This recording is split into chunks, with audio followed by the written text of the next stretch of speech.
Hello team, welcome to another ATP Geopolitics video with myself, Jonathan MS Pitts. Ukraine War News Update. First part thereof for the 28th of June 2024. Let's get straight to where we normally start, which is the Ukrainian General Staff figures for the Russian losses for the day before. All the usual caveats apply, of course, and we have some pretty significant numbers here.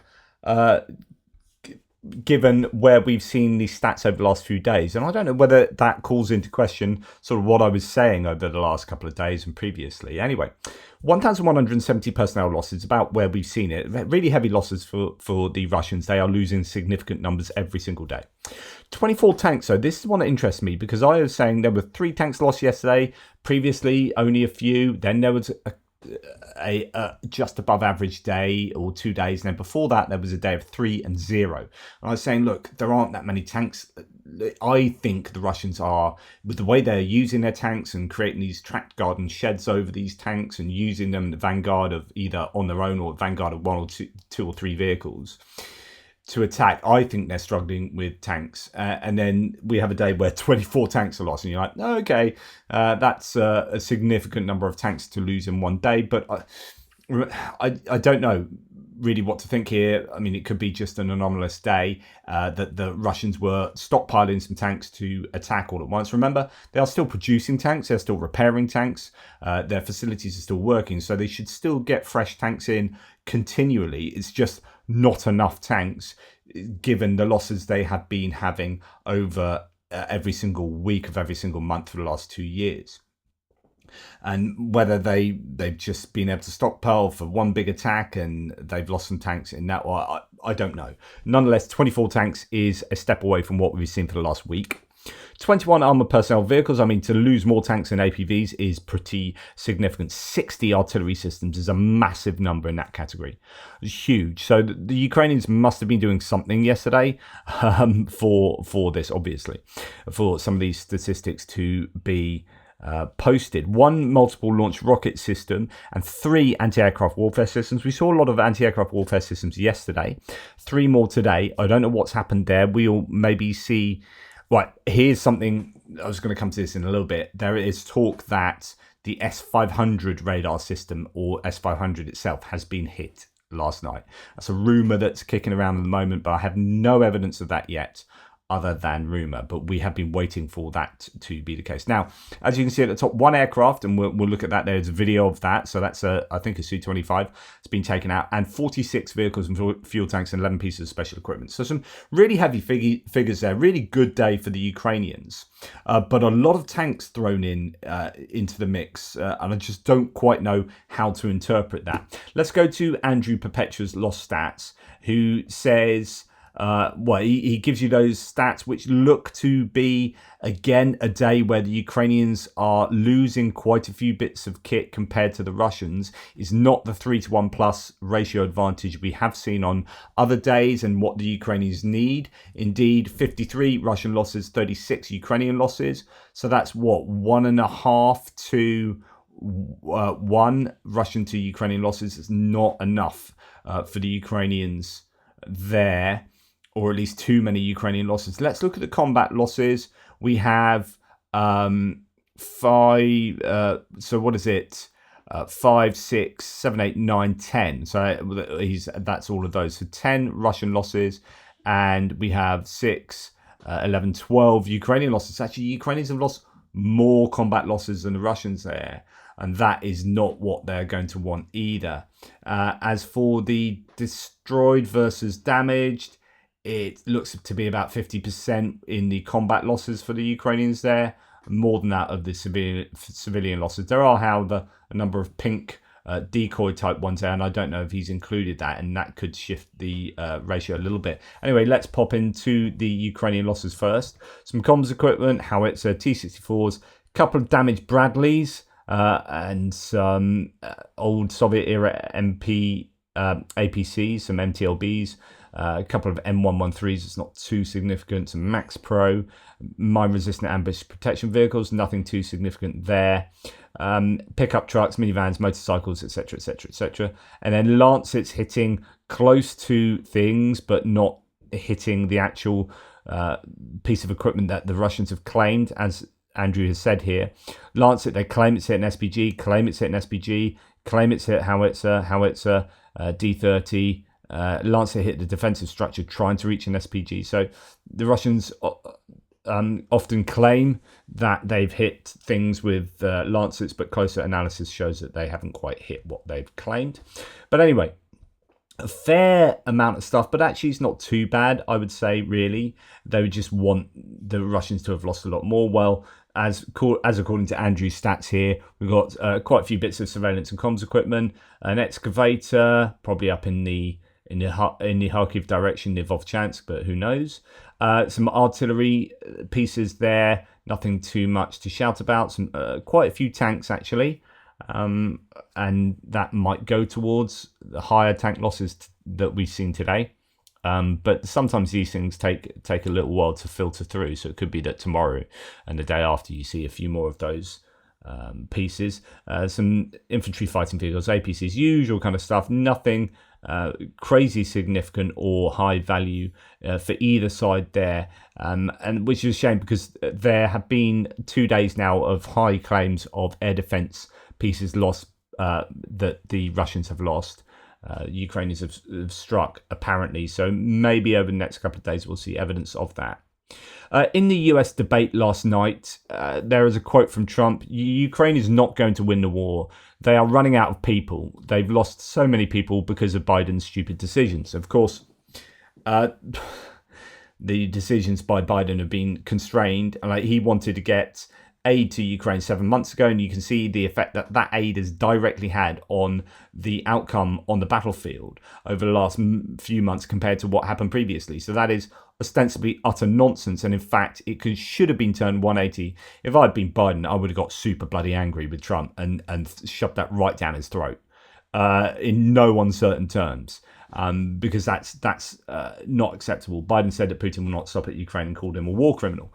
And that's absolutely right, but there need to be really robust fact-checking and just basically policy criticism, I would guess, of Trump in that respect. Okay, somebody, quite a few of you commented on this pretty much along the same lines. I talked about how, in reaction to an Andrew Perpetua comment yesterday, where he said it's incredible the amount of people that escape from these. Thank you very much, Ivan. Who escape from these BMPs, and in Andrew's example, a golf buggy, after they've been fundamentally disassembled. You know, hit by mines, blown up on a mine, or hit by some other munition, and actually people just run away from these events, and you're thinking, holy cow, what right do they have to be alive still? And so it's lots of people saying actually you'll find that they might well have had internal injuries, there might be sort of death, there might be, you know, all sorts of other things you're not cognizant of by just seeing these people run away. You don't know that actually after 100 yards there are people saying from knowledge of how of war myself, or from this and that, from what I've seen, you'll find that a lot of these people will actually not be very well and might collapse after the video cuts. You know, you run 100 yards and then on the adrenaline, and then actually your body gives up because that explosion has kind of done you over inside. So a lot of people talking about that, and I take those points really well made.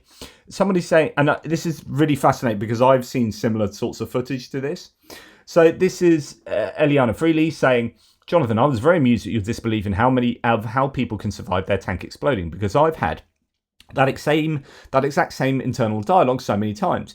It's so stunning how hard it is to kill people in large numbers, even with high yield bombs falling everywhere. I once watched a 30-minute video of a firefight in which both sides must have fired hundreds of rounds of ammo, lobbed probably 100 grenades, and in the end, not a single fighter on either side had taken any injury, just because neither side could get the right angle on the other. In some other footage, Ukrainians were clearing a dugout maybe the size of a small bathroom. I thought all the Russians must have been killed by the first few grenades in the hole. I mean, where are you going to hide? But after an extended operation involving many more grenades and gunfire, 12 Russians ran out of the back of the dugout unharmed and escaped. It's crazy. In my imagination, before the war, I thought a single munition could take out tens of people at once, but really even a direct artillery strike to a trench will only kill a few at a time. And this is a good point. I mean, it's horrible to talk about humans and death in this kind of way, but humans are, on the one hand, they are incredibly adept at surviving in scenarios where you think that you've got no right to survive. On the other hand, there might well be injuries that we're not seeing and issues for those people too. So, both those sides of the argument. So here's a thread. Phillips O'Brien says, an important thread. The Russian military does not have limitless soldiers, and its losses are so high that at present it can't build up a large reserve. I gave you a bit of analysis from Jack Watling yesterday on this geopolitical interview he was involved in. And he was talking about the lost stats of particularly, we started talking about personnel and then went on to talk about equipment. I didn't actually agree with some of his conclusions. I'm not sure about some of the numbers he has, whether he's taking some of those Russian production numbers at face value. Some people called him out for not having sourced his claims. He's written an awful lot for the Royal United Services Institute, which is all sourced and whatnot. So don't just disbelieve him on account of not substantiating his claims from that interview. However, I do think some of those claims are indeed fragile, to say the least. Anyway, Timothy Milovanov, who is actually former economics minister, is he? For Ukraine, says, many believe that Russia is invincible, but they are wrong. There are important early signs that the ridiculously high losses of Russian soldiers are unsustainable. But first, how high are these losses? So the New York Times reports, and I almost shared this with you yesterday and then today and decided not to first hand because it doesn't tell us anything we don't already know. But anyway, New York Times reports, citing US intelligence, the losses of about 1,000 per day, which is kind of what we report anyway. That's 30,000 per month, 365,000 per year. That's a lot. It should be a lot. The New York Times also says, but despite its losses, Russia is recruiting 25 to 30,000 new soldiers a month, roughly as many as are exiting the battlefield, US officials said. There's a couple of ideas to take on board there. So those 1,000 a day, some of those are getting fed back into the war machine. We've learnt about how they are committing injured people and even cripples back to the front line, but also people go to hospital, get well or get well enough to be justifiably sent back to the front line as well. So all of those ideas means that you are losing 30,000 a month, but a certain amount of those over time will be fed back into the system. So I guess if that's happening consistently, so this month you're getting people from like 4 months ago, 3 months ago, 2 months ago, last week, all feeding back in, you might have a net loss of I don't know, less than that. And then of course you've got the idea that they're recruiting 25 to 30,000 people a month, but then the questions are they really doing that? Where are we getting that information from? Is that coming from the Russians? Can we call that into question? So all these variables mean that we're not really sure whether they are gaining more net personnel per month or losing net personnel per month.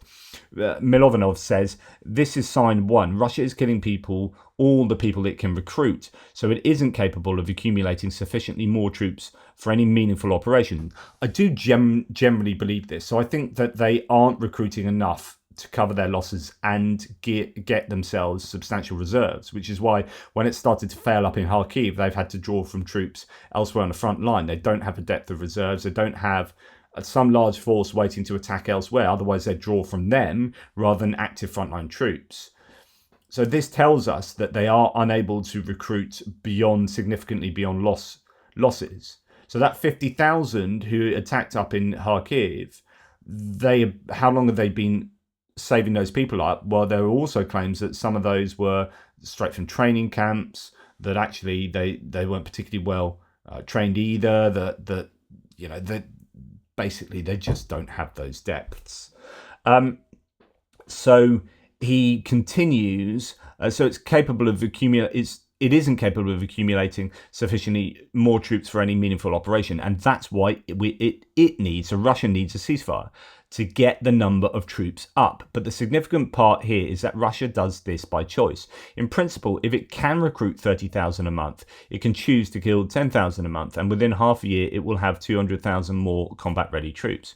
This is such an interesting point, right? That sometimes we forget, we miss some of these analytical points because we just think of other things. Well, there's just that a little gem that suddenly is there that we've overlooked. And this is one of them, for me anyway, which is that if it's losing 30,000 a month at the moment, it's its choice to do. It's Russia's choice to do that. In other words, they could just chill out for a bit, maybe attack only in Chasiv Yar, stockpile those 50,000 for Chasiv Yar, for Kharkiv, and throw them into Chasiv Yar, but essentially pause elsewhere. It's their choice to push everywhere, and thus by pushing everywhere, incur attritional losses everywhere, right? And if they pause, then only attack maybe in a few places to take 10,000 losses a month rather than 30,000 losses a month. That's because they want to. So why is it they want to attack everywhere and attrit themselves at the rate that they are being able to recruit? What is going on there? And then this is a really good point, because ideally you would surely want to give yourselves a big enough force to do a meaningful attack later and take some serious land.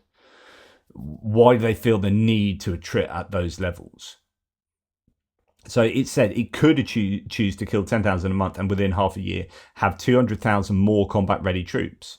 So why doesn't it kill them? Why does it kill them all instead? So a bit of English mess up there. I think it's from this logic, it cannot maintain or control a larger army. So that's Russia at its peak. It's a really interesting point. So one of the reasons why they could be attriting at these high rates is because actually if they did accumulate another sort of reserve force of 200,000, they don't have the army to do so. And by that, structurally, they don't have the facilities, the equipment, or actually the officer corps to do that. So what Jack Watling did say in his analysis yesterday, which was fairly negative for Ukraine in some aspects, right? One of the things he did say about where Russia is struggling is that they've had a massive attrition of their officer corps. So if you're going to have this huge accumulation of troops based on a net gain month on month of personnel, then you need to be able to control them, to organize them. And they possibly just don't have that ability. There is another argument, says Milovanov. Russia chooses to push forward with all its might, as hard as it can. Why shouldn't Russia wait until the US elections? The only reason why Russia is burning all the troops it can recruit now is because it calculates that victory in the future is more difficult. Moreover, it is so much more difficult that it is worth the risk sacrificing this many troops now. And this could be a case of analysing that incoming pieces of equipment might well change the course of the war. So you've got all these, possibly all of these Patriot systems coming online. You've got the F-16s coming on. You've got the Mirage 2000-5s. You've possibly got other bits of kit that might be in the pipeline. So it's strike now while the iron is hot. And I said this previously, is like, this is the best time for Russia to strike, because the Ukrainians are mobilizing, but they haven't got there yet, and they might struggle to get there. And so they need to hit now while the Ukrainians are still waiting for all of that artillery ammunition to come through. There are claims that they've moved from a 1-7 to a 1-3 ammunition ratio, the Ukrainians. So that is a vast improvement of how many artillery shells they're firing. 50,000 shells have come from the Czech initiative. You've got ramping up of the US shell production. You've got ramping up of the European, of the UK shell production. You've got South Korea on the way, possibly. You've got Australia ramping up. You've got Japan thinking about the way that they can support Ukraine. So Russia are going to be looking at this going, right, we can build up a larger force to attack at a later date. But then all these other things mean that actually that larger force might get more likely decimated. Or we can just attack now because, we've got to make hay while the sun shines. And the sun is shining for us now. It's looking darker going forward. So the only reason why Russia is burning all these troops it can recruit now is because it calculates that the victory in the future is more difficult. Moreover, it is much more difficult than it is worth the risk sacrificing this many troops. What is Russia afraid of? First, that the support for Ukraine surprisingly continues to consolidate and improve. Second, that Ukraine has been continuously increasing its capabilities of deep strikes and bombing. Once Ukraine reaches par with Russia in terms of bombing, Russia will lose leverage as Ukraine will be able to target its critical infrastructure. So the peace on Russian terms has to be reached before that. That's why Russia is pushing. This is at least one theory. And I think that's a pretty good theory. It's interesting that. Anyway, to go back onto losses, Russian Su-25 has been shot down by the National Guard using manpads in the Donetsk region. This happened on the 23rd. As shown in the video, the General Staff report this morning also indicated that another Russian aircraft was downed. So there, I mean, it's pretty poor video footage there, but it does seem like something in the air explodes and goes down. There's a puff of smoke and it falls out the air. So that's a Su-25 taken out. Now, this is interesting from Ben talking about, you know, the idea and me disagreeing with Jack Watling concerning the number of artillery systems. Okay, we're not talking about tanks or indeed infantry fighting vehicles or anything. These are artillery systems. But we are seeing consistently from Andrew Perpetua's losses, okay, there's not much artillery there today, only one D30. But over the last few days, yesterday or the day before, there was quite a host of D20s and 30s, older howitzers, right, that really by right shouldn't be being used at the moment in this war. So a guy called Ben Tanmi on Twitter, who does a lot of these analyses, like John P., HIMARS, they look at satellite imagery and etc., says a record number of Russian D30 howitzers have been hit so far in June. According to the public updates by Andrew Perpetua, 48 of them.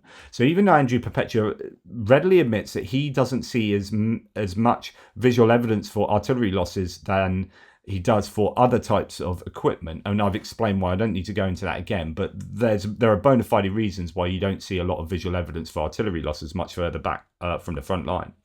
He's still seen 48 D30s alone taken out in June so far. So this is 42% of all its hits on determinable type tube artillery for the month. 115 taken out, 48 of which are D30s. It's 42% of the artillery. For comparison, in December 2023, all tube artillery hits were 50, and I don't know how many were D30s, but probably not nearly as many. So we are seeing an accelerated loss of both artillery, but also older artillery, which tells you, I would assume, that Russia are being forced to delve into their old stockpiles. Now, the question is how long can those stockpiles go? They do have vast numbers of these older types of artillery. So it could be that they are able to sustain that for much longer, but the quality of that artillery will get poorer and poorer, which means that will affect the accuracy and the range, and you might get exploding barrels that then can do damage to the crew members as well, and so on and so forth. So you will get a consistent degradation of the Russian capabilities, even if they have the capacity still there to sustain artillery losses, which is, I think, significant. And it was I just thought I'd show you this photo. I don't know quite what to think about that. It's just quite incredible. But anyway, welcome to Mad Max 2024. Right, Andrew Perpetua says, in answer, so I think he at the moment he's been watching my hits and losses videos because he's been commenting on a few of them, and thanks Andrew for that, really appreciate that, and obviously the work you do is insanely good. But he responded, I think he watched a video because he responded to this quote from Jack Watling. I'm sure it's a Jack Watling quote here. So the quote was, if Russia were in a position where the Russians could not generate vehicles, you would be correct. So he's answering the interviewer. They'll never be in that position. So they'll never be in a position where they could not generate vehicles. And of course, yeah, they can still build the odd vehicle, but like in a meaningful sense, like can they be in a position where they're just like, if they're producing like 20 tanks a month, like and they run out of stockpiles of tanks, like that is effectively in a position where they are generating no vehicles. Yes, it's like whoop-de-doo. It's one every couple of days, but they're losing 4 a day. So, you know, Andrew rightly says is a crazy thing to say completely crazy thing to say. Russia producing 40 tanks a month is not enough to support their military when they're losing like 3 a day. And today, the claim is from General Staff that they've lost 20, or was it 24, right? 24 today. That's one day, and that is over half of what they produce in a month, according to that statistic anyway. Russia needs to manufacture from scratch, not counting anything they pull from storage, like 2,000 plus armoured vehicles per year and 2,000 plus artillery pieces per year to maintain this war. And they can't. It's not possible. Therefore, they will trend to zero. Yep, they might not get to zero, like completely zero, but it's effectively the same. It gets them functionally in the same kind of place. This is a real challenge for Russia. And I agree with Andrew here, and I think Jack Watling was very, not pro-Russian, but sort of very much more on a dooming point of view, and not, I don't agree with his conclusions. Right, War Vehicle Tracker has a couple of issues here for, I think it might be the same one actually, to be honest, is it? So some footage suggesting, well, Russian sources are posting a video of a claimed HIMARS destruction. The claim alone is just pure guessing, at least from our viewpoint. The Supercan 350 UAV that we're looking from neither shows an M142 driving into the building nor a good aftermath. We only see a burning vehicle from a bad angle. Someone says, I literally see nothing. Is this one of those internet riddles where you just can't win? You correctly see nothing because there is literally nothing to see. Claims of the Russians at the moment, I don't know whether this shows that they're desperate or whether this is just normal, but there seem to be a lot more really hopeful claims that they've taken out HIMARS. And I wonder if that's because HIMARS are doing a lot of damage, and whether this is kind of PR for the Russians. Then he says here in another video, Russian forces seem to have successfully hit a Ukrainian M270 Mars 2 forward arming and refueling point. In other words, not necessarily the pieces of equipment themselves, like the launchers, but where they get reloaded. The fires indicate possible fuel and missile reserves being stored there. As for once, we saw the MLRS drive into the facility. However, the aftermath is again bad. So there isn't necessarily a loss of the launchers here, but something does go bang and things do, there is a significant fire there. As he then says, there is absolutely zero proof of the MLRS even being present at the site at the time of impact. But it is worrying that they are, in both these cases, getting these medium-range reconnaissance drones, seeing this stuff. Ilya Ponomarenko talks about this. Russia keeps hammering. Oh no, this is something else. There was. No, I didn't. I've taken it down. There was a replication of that video. Unless this first one was at night as well. No. There was another video I've taken out because it was a duplication. So there are claims coming out from the Russians. What they are doing is hammering places like Chasiv Yar still with heavy bombardments. In this case, there are thermobaric bombs going off in Chasiv Yar. And it's a place where the Ukrainians have done an insanely good job to hold on to. But it's so difficult when you get hit by aviation, when you get hit by munitions like this. So those Ukrainian F-16s and those Ukrainian Patriot systems, if they do indeed get them, can't come soon enough. Although you don't want them to introduce the F-16s too early, before the pilots are ready and before the infrastructure is ready. So we just need to hope that Ukraine can do something about particularly these aerial bombardments. I don't know if this is thermobarics sent from a TOS-1A thermobaric launcher or whether these are coming from a plane, but something needs to be done. If they're launchers, actually it's relatively easy because they only have a 6-kilometer range, the thermobaric launchers. So that's fairly close to the contact line, and it's quite easy to take them out really with drones. But in terms of the aerial bombardments, something needs to happen there.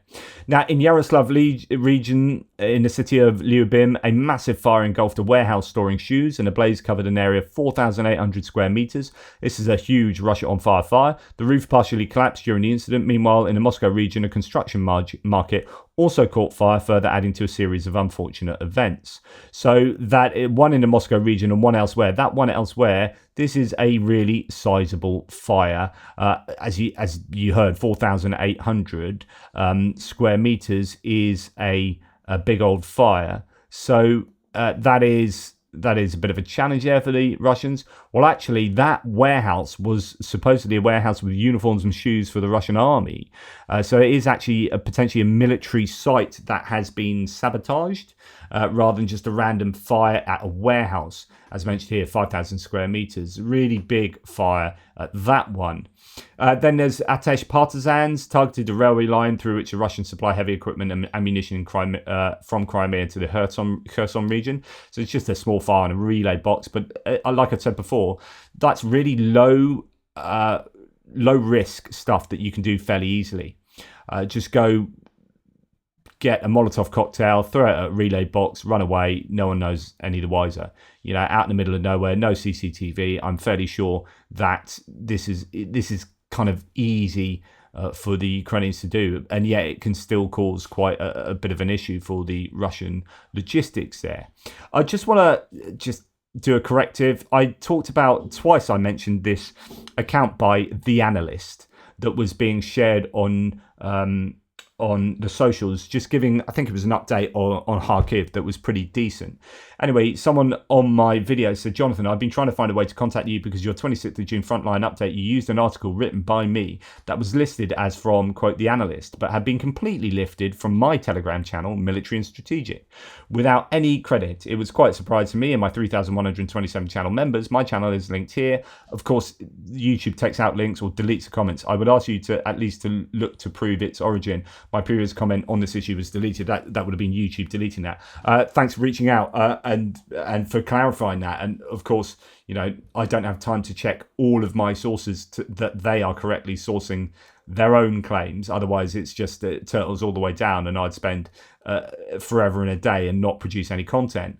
So sometimes I have to trust. That's why I try and curate a bunch of people that I trust. But sometimes things do get through. Is not to dismiss though the quality of what was written in that analysis. It just wasn't.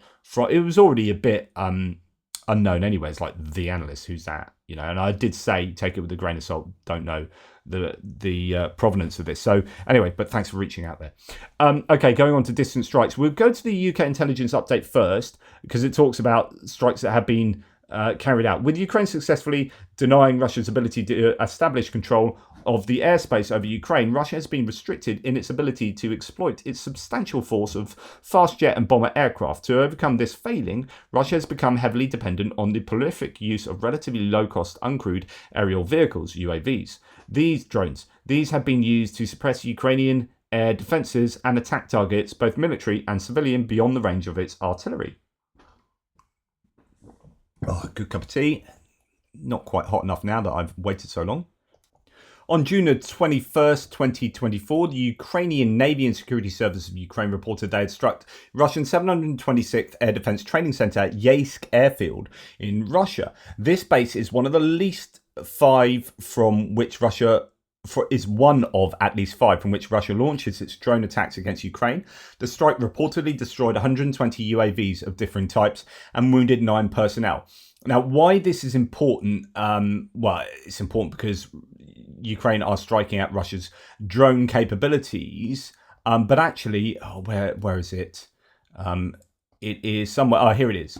So I told you yesterday that Cape Chowder had been struck, where Shaheeds are also launched from. It's on fire, and satellite images reveal significant growth in the affected area, with the fire now reaching buildings within the military unit. Nobody's going to extinguish it, and that's a good thing. So that is one of these places that is, aside from the one here, so it said one of at least 5, well, there's 2 then. Russia, the strike reportedly destroyed 120 drones.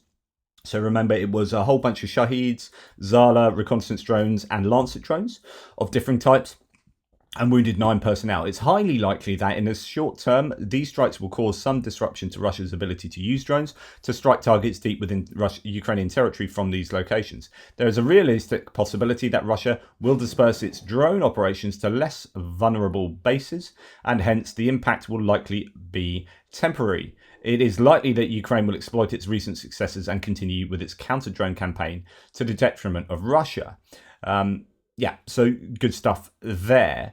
To that, I wonder whether we are seeing, as you would expect, a systematic attempt to stop Russia from being able to send these Shahed drones. So again, it's like, let's not put a sticking plaster on the issue, on the wound. Let's prevent ourselves getting that wound. So we can try and shoot these things down when they're over our cities, or we can blow them up when they are being launched, or where they're being stored, even better, or we can blow them up when they're being manufactured in the facilities back in Russia. Now, Tavaz division writes that ATACMS hit the radar, the Russian S-500 system. There's only one of these systems. It was brought down from Moscow to Crimea. And I was like, it's going to get hit. We know it's going to get hit at some point. Rumours out at the moment. PS, let's wait for confirmation video in a few days, says Max24 there. But possibly has hit overnight. A number of different sources are claiming that, but with no evidence. Anton Gerashchenko talks about how there was one strike last night that we know of inside Russia. Russian Telegram channels report a drone attack on an oil depot in Tambov region of Russia last night. Video made me think how used we are by now to Russian oil depots burning. I even hesitated whether to post it because the fire looks smallish. And of course, yeah, there is that. It does look a bit smaller. As a result, a small fire started, is a Russian source. Currently, the fire has been localized. Extinguishing is carried out by the main director of the Ministry of Emergency Situations Russia in the Tambov region, the fire department and the oil depot, and 11 fire brigades that promptly arrived at the scene. There are no casualties. The nearest settlement, it's 3 kilometers. If necessary, residents will be evacuated. Everything is ready for this situation. It's under control. So it doesn't look too serious there. And just another note on the supposedly the ATACMS that exploded over the beach in Crimea next to the Belbek airfield. And some people, builds were talking about claims to do with that strike. And there are these differing accounts as to whether it was an ATACMS that exploded above, or it was an air defense that caused that to explode above, or it was an air defense missile itself that exploded. And actually it seems that there's more evidence to suggest it was an air defense missile. There were fragments found that looked like it was air defense from a Tor M1, was it? The build said missile hit on Sevastopol beach could not have been a planned attack. Initially, Russia claimed to have shot down an ATACMS missile, but later retracted this and accused Ukraine of planning this attack. Arguments against this accusation. The beach is situated 4 kilometers from an airfield and 3 kilometers from a naval base. Fragments of the Tor SAM missiles indicating Russian air defense involvement were found on the beach. ATACMS missiles contain 950 small M74 fragmentation submunitions designed to cause widespread damage, scattering in various directions when intercepted. Most fragments landed in the sea across the beach, suggesting the missile was en route to another target when intercepted. Only a small portion of the fragments fell directly on the beach, minimizing civilian impact. If Ukraine intended to target civilians, the damage would likely have been more extensive. Definitely wasn't an attack on civilians. The Ukrainians aren't going to do that. But interestingly, I mean, that point about the number of submunitions is super important here. Ukraine battle map says this is why build should never be used as a source. They get basic information wrong. There is not 950 bomblets in ATACMS missiles launched at Sevastopol, because they would land in the sea 130 kilometers from Sevastopol. The missile contains 300 bombs and only 34 splashes were seen. I mean, the key point here, it doesn't matter which type of ATACMS with how many submunitions are on board, but there are only 34 splashes in the sea, and that's missing either several hundred or lots of hundreds of other submunitions and bombs. So the idea that was an ATACMS above that beach is very implausible. Anyway, Ukrainian guerrillas have discovered the air defense system that protects Putin's dacha in Sochi. So Putin has these places. He lives in a number of places. I don't know if is that the palace he lives at, or just a dacha. The Pantsir S1 complex is located 15 kilometers from Bochorov Ruchi, the summer residence of the Russian dictator. And you can see it there. In fact, you can see the radar on it rotate. And there's your Pantsir air defense system. So I wonder whether that will be targeted going forward. Okay, on to other bits and pieces. We're going to start with a lot of people talking about this at the moment. Russian soldiers are reporting that cholera has begun to spread in the combat zone in the Kherson region because there's not enough bottled water for them to drink. A Telegram channel, Two Majors, published the following letter from one of their subscribers. Quote, I wish you good health, Comrade Majors, Marine Corps on call. I want to clarify about problems with water. I saw your post in the Secretariat about problems with water and diseases. We were told that typhoid and cholera were already causing a number of deaths and the number of diseases was growing. To understand the situation with water, for one soldier there are 12 1.5 litre bottles for a maximum of 2 weeks, due to which those who carry out assigned tasks along the banks of the Dnipro or go to the islands as part of the RG do not have enough water at all and have to drink from the river and filter the water through fabric to take water from abandoned wells, which is why the situation arose. I have seen a video of them filtering water through baby wipes. I've literally seen them gathering water into buckets through filtering puddle water through bottles, through baby wipes, and eventually into the bucket. So, this is happening. On the islands in the summer, if you work deep in the floodplains, you drink 2 or 3 times more water than usual. It's like in the jungle. And there's no way to get clean water there to boil because it's far from the riverbed. In the conventional rear, the situation is better. We travel and buy water at our own expense. Dropping water from a drone has already become part of the routine. I wouldn't have any complaints if we didn't have the same problem last year. Nobody wants to learn from their mistakes and solve the problem. And asking volunteers to bring 1 million bottles of water for the 3rd year of the SMO is not even funny. I hope somebody's shoulder straps fly off for this. The rear rats already have enough medals. Maybe it's time to punish someone, just not an ordinary soldiers or sergeants. Fascinating. So cholera is apparently becoming a problem. We had already known that there were similar issues. There were last year, but they haven't learnt from their issues last year, and they are the same or worse this year. As Trentelenko says, water is heavy. Every adult soldier needs a minimum of 2 litres a day and will die after 5 days without water. And the Russians can't deliver the amount of water to the front lines. And cholera kills 50% of untreated cases versus 1 to 2% of treated cases. There you have the one I've just read from. So this is a big challenge for the Russian army at the moment. Now, military intelligence has stopped traffic on the Kerch Bridge yesterday, collapsing also the accounting systems in Crimea. The attacks targeted the servers of propaganda media, telecom operators, and the traffic control systems on the Kerch Bridge, according to a source in Ukraine's military intelligence agency. There's interesting stuff here. Here we have images of 400 cars being in a traffic jam on the Kerch side. Ukraine has confirmed that military intelligence cyber specialists were responsible for attacking the registration and traffic control system on the bridge. Wow. It's all about making Crimea an untenable place for not just the population to live, but the military to exist as well. Now, here's an interesting, useful, I think, how Russian disinformation works. So Russian disinformation seeks to turn individuals and organizations against each other. So it starts here with Russia putting things on Facebook, Twitter, Telegram, and TikTok, establishing fake pro-Ukraine accounts. And I've seen this on my threads, and I wonder sometimes, because I have people who say they're pro-Ukraine, and suddenly they sort of flip. And then they start saying things that are really anti-Biden, anti-US support for Ukraine. And I think, I thought you were this, and now you're this, but you've sucked me in.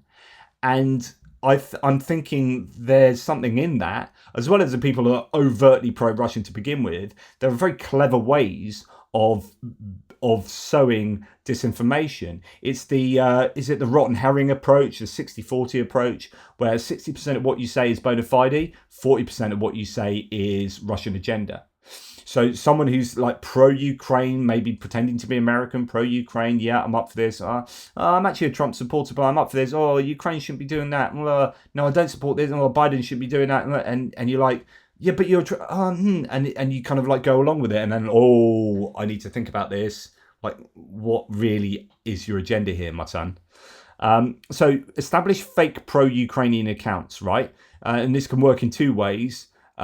So one way is it sets up cross-platform accounts, buys followers to increase numbers, starts with pro-Ukraine messaging to get those people on board and get these large followings, then attracts legitimate followers, and then gradually adds constructive criticism of Ukraine, then begins to attack legitimate pro-Ukrainian organizations, then increases negativity, then makes up allegations or corruption of malfeasance, then attacks individuals who push back on false charges, then responses are magnified by the algorithm, and then unwitting followers and sock puppets amplify your negative messages, or sows mistrust and chaos and recriminations and repeat across accounts and platforms. That kind of issue, that's how it develops, and I can really see that. There's certainly one type. Then you get the overtly anti-Ukraine right from the get-go, but this development from pro-Ukraine to anti-Ukraine, and then that's how you twist people because they're already on board with you. They know who you are. They're with you. Imagine if I did that, right? I was some kind of long-term project for the Kremlin. How effective would that be? That I've generated like 43,000 subscribers who are like wonderful people, and most of you are along with me, and we've got this relationship, and you trust me, and I trust you, and it's great. And then suddenly I start slipping in some things, and then just turn bit by bit. But I've got you with me. You've got that psychological loyalty, and then after a year, we're suddenly on the other side, and I'm slanging off Zelensky, and I'm saying, nobody should be helping Ukraine, and actually Putin probably was right in the beginning. Imagine how devastating that would be, but how possibly effective. I might not take all of you with me, but there would be a number of you, no doubt, that would be susceptible to that. I'm not going to do that. By the way, I'm not that person. Hopefully you can see that in me, but my goodness, like how nefarious is that, and possibly how truly effective. Eagle Gherkin, or Evil Gherkin, as I like to call him, has been sent to a colony. It's unclear which colony or prison, but this announcement appears to put an end to Gherkin's request to be released and sent to the military instead. I think he fears a Navalny outcome. So he was a mill blogger. He was actually in charge of the DPR and the Little Green Men back in 2014, 2015. But anyway, he was too critical of the Kremlin, not from any kind of the war is a bad idea, but the war is a great idea. You're just not doing well enough at killing Ukrainians. He ended up on the wrong side of Putin, and now he's going to a colony. Nothing to see here. A Russian senator, a former ambassador to NATO, and former head of the Russian space agency, Rogozin. My goodness. Anyway, he boasts of burning Ukrainian books and openly calls for genocide. This is what top Russians believe. This time we need to burn out all this Ukrainianness at the root, together with their bastard literature, delusional history, cannibalism of the ancient Ukrainians, passion for fascist aesthetics, and civility towards the West. Burn it so there's no spirit left, no truces, any truce, let alone reconciliation, is certain death for our children and grandchildren. So in other words, even if we have some reconciliation with Ukraine, it will be the death of our grandchildren and our children. So we need to just genocidally destroy Ukraine. Okay, that's nice. Who are the bad guys here? And then you have Trump up on stage saying, basically giving... He's kind of hedging his bets a little bit, Trump, but still, he's going for Russian appeasement. Okay, so what else is there to say here? So due to the losses on the front line and the mobilisations that are taking place, there's now a shortage of labour in oil and gas. I know, shocking, after they literally pressured their employees to join the company PMC, says Prune60. Actually, this is a good point here. So there have been, for example, Gazprom PMCs, private military companies as Wagner, but then these companies were asked to put together some, and then they were sent to frontline. So you had taking out from your own workforce, making a private military company and sending them to frontline. Has led to, in the Russian oil and gas industry, due to mobilization, there was a shortage of 40,000 workers. And of course, that's expertise that you lose, as well as just the raw personnel. It's a real challenge for the hydrocarbon industry in Russia. Anyway, that's enough from me. A long one today. Thanks for watching. Please take care. Toodle pits.